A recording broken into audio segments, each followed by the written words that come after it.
What are you doing, Dad? Getting ready for the day. What are you making? I am going to make a Beermosa. What's a Beermosa? A Beermosa is like a mimosa, but it's made with beer and orange juice.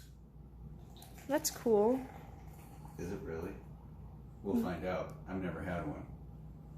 So we're gonna go, I'm gonna try and hit 50-50 split with the orange juice and the beer.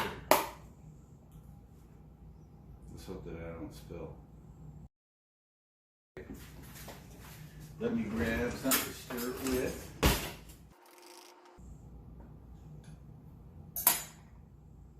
Let's get lit.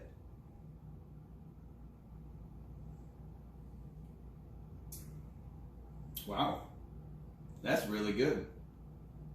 Let's have some more.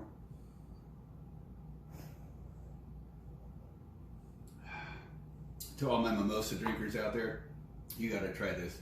Whether you like beer or not, cheers.